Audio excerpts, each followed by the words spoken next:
Love and peace. Welcome to the Cornish Temple. This will be a civics demonstration in regards to why we was taught George Washington was the first president, when in odd, John Hanson was the first president. So we'll go through this reading.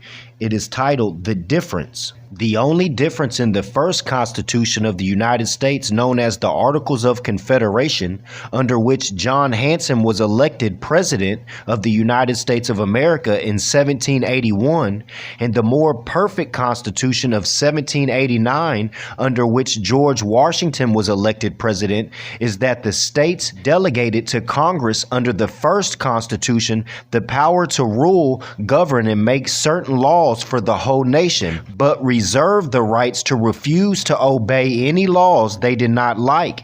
Therefore, Congress could not enforce its will. Under the intended more quote-unquote perfect union of 1789, the people delegated to Congress the additional powers to enforce its laws, and the states had to accept its authority. Congress was simply made master over the states. So you see why they changed the Constitution and said a more perfect Constitution? Because it made them able to be masters over the people. And that is exactly why they hid John Hanson and told us only of George Washington. This caused a great political fight, and political parties were born for the first time, which is Republican and Democrat.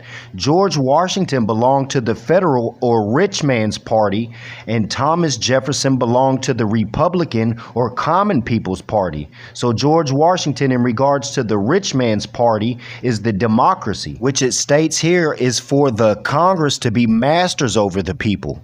The Federal Party was for federal power over the states. The Republican Party was for state rights against federal control. So we'll go measure this up to what Noble Drew Ali said. The Cornish Temple operates off of the two pillars of divine and national. In regards to civics, that's the national pillar. The 14th and 15th Amendment brought the North and South in unit, placing the Southerners, who were at the time without power, with the constitutional body of power.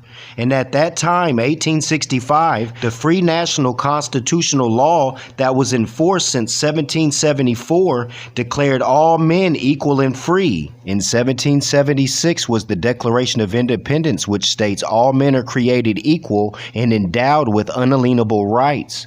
And he's speaking of 1774. National constitutional law that was in force since 1774 declared all men equal and free.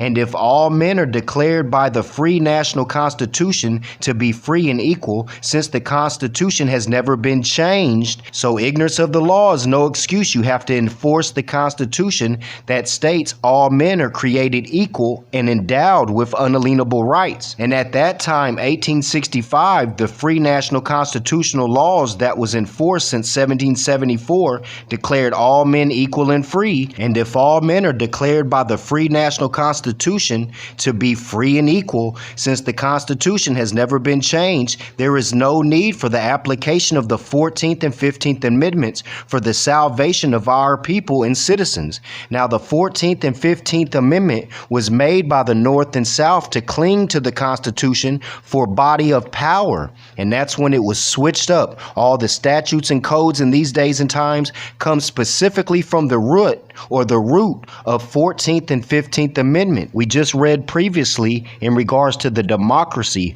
wishing to be masters over the people. So just think, when the people vote a Democrat into presidency, that means that you're openly and publicly admitting that you wish for the Congress to be masters over you, and they can create statutes and codes and treat you any which way that they care to bestow upon you. Noble Drew Ali specifically speaks about being stateless or undesirables without a nationality, and that's what they want you to stay. That's why I push the paramount importance of nationality so strongly, because if you're stateless and you're ignorant to the law, this is what happens.